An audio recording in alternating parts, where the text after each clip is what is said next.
The basic grip is to pick up the cue as if you're going to hit someone over the head with it. But there's a lot more to it than that. Approach the table so that you can lay the cue along the line of the shot you're going to play. Now the stance.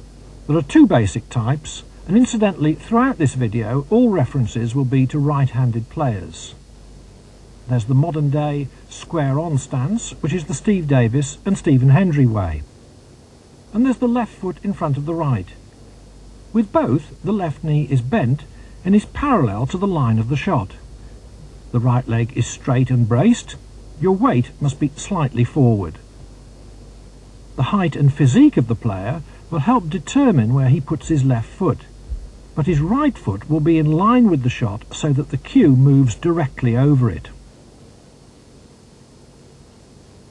There are reasons why one or other of these stances might be better suited to you, but at the end of the day the most important point is that your stance provides you with a firm and solid base which allows you to deliver the cue through on a straight level line. Now the bridge. This is formed by placing the hand on the table, spreading the fingers and drawing up the knuckles with the pads of the fingers and heel of the hand gripping the cloth. Cock the thumb to make a channel for your cue, with the first finger at a slight angle to give the cue further support. The bridge must remain perfectly still throughout the shot. The V formed by your thumb and index finger helps you with the line of sighting and also helps to keep the cue on line. We can now put together the basic elements of the grip, stance, line and bridge.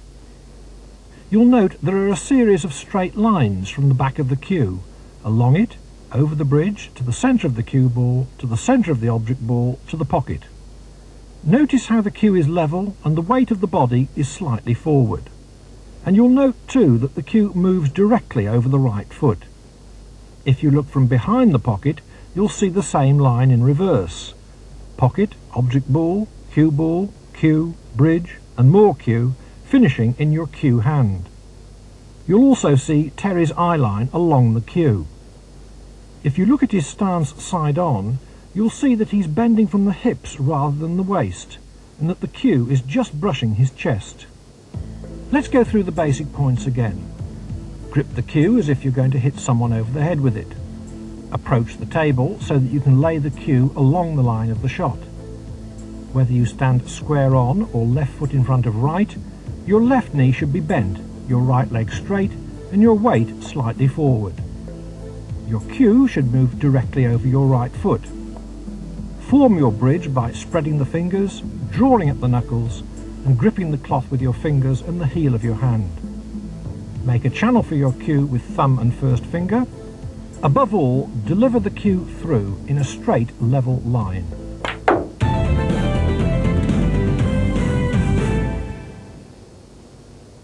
Let's now have a closer look at the grip, which very few players give enough attention to. I'd go as far as to say that among players of 50 break standard or better, 70% of their problems are grip related. All the great players deliver the cue through in a straight, level line.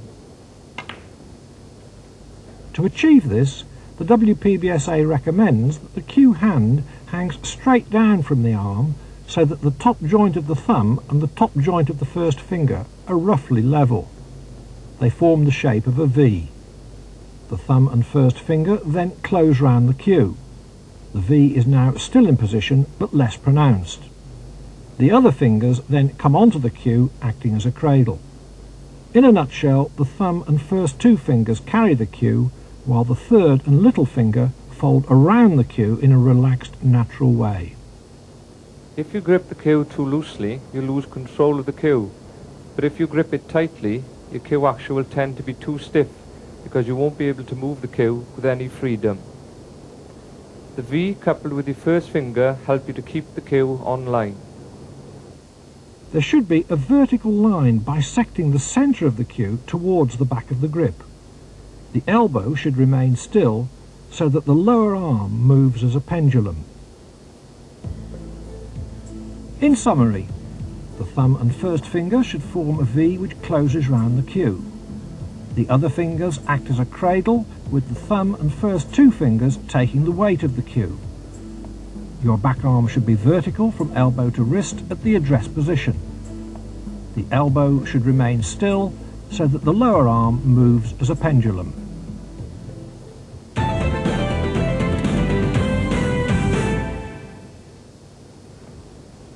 Having seen the formation of the grip in its stationary position, now let's look at how the grip functions in the backswing. Here's a simple check. Bring the cue into a vertical position and with your other hand pull the cue towards your face. This will give you a feel of how the grip functions during the backswing as the back three fingers release. From the address position, allow your first finger and thumb to start the backswing.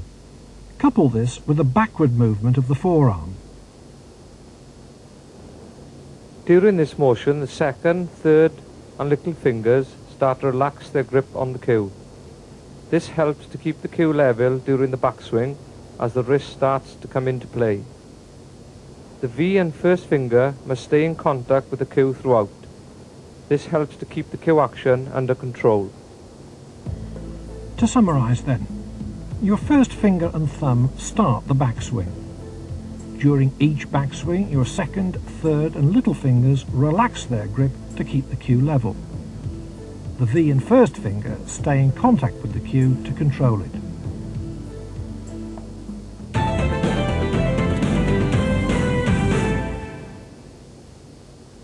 Every visit to the table, you have to make a decision concerning the pace of the shot you wish to play.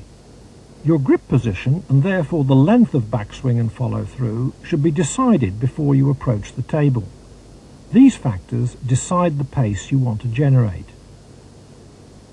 To help you decide, let's scale the strength of shot from 1 to 10, 10 being the hardest, 1 the softest. Form your stance, making sure that the tip of the cue is almost touching the centre of the cue ball.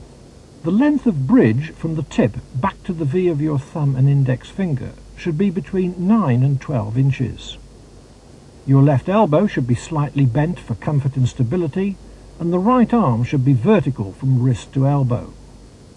You are now in the correct position, and at the back a gap has been formed between your grip and the point on your chest you must hit on your follow-through. Now mark your cue with a pencil where your cue bisects the V. This helps you to keep a consistent distance between the cue ball and bridge hand. It also allows you to check the length of your follow-through. Terry also has a ring around the butt of his cue. This is where he normally grips the cue in the address position.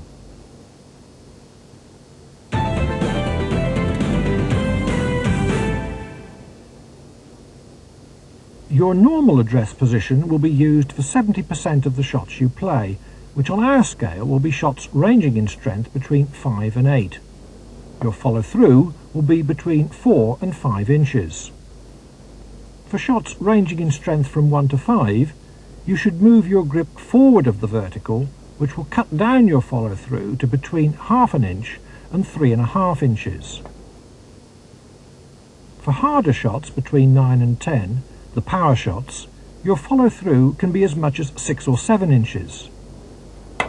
You achieve this by moving your grip back from the vertical. A warning, however, don't overdo this as it's easy to lose cue control. The follow-through is completed when the right hand hits your chest.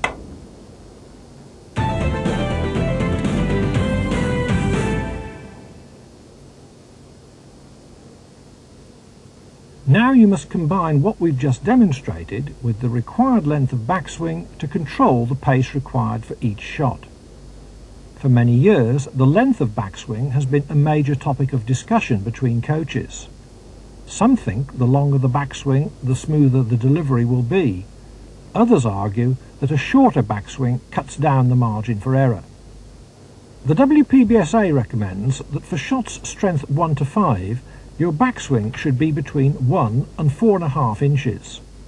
For shots strength 5 to 8, your backswing should be between 5 to 8 inches. And for shots strength 9 to 10, your backswing should be 9 to 11 inches long. With practice, This will give you the correct balance between backswing and follow-through for all shots. With this method, you'll develop a smooth rhythm, allowing you to deliver the cue at a constant speed regardless of what pace the shot demands.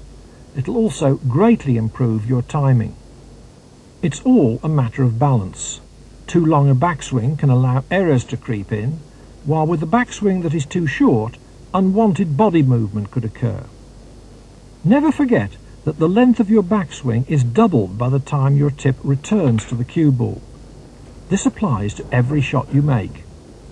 Like all things in snooker, practice makes perfect, or as near perfect as you can get.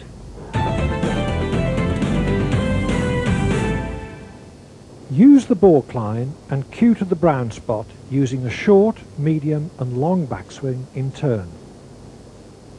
Short, medium, long. This also checks the line of the cue, as you can see the shadow against the balk line. Now you can move to practicing by hitting the cue ball over the brown, blue, pink and black spots, using the various strengths on the scale to help you develop that all-important ability to judge pace.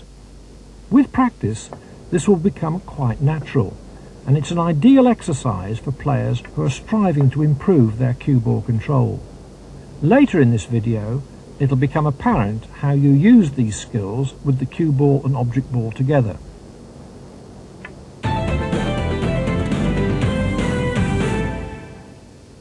Most players start to play with their cue right under the middle of their chin because they see everyone else doing it. That's the right place if you're even-sighted, with your left and right eyes being of equal strength. But Karen Corr is right-eyed. Joe Davis was left-eyed, and John Parrott favours his left eye too. Cliff Thorburn is another, but Neil Folds is a right-eye sighter. So too is Gary Wilkinson. Some players try for years to play with the cue in the wrong place, so you need to discover which is your master eye. Place a piece of chalk at one end of the table and stand directly in front of it at the other end. Point your first finger at the chalk with both eyes open, then cover your left eye. If your finger is still pointing at the chalk, you'll know you are right-eyed. To confirm this, now cover your right eye.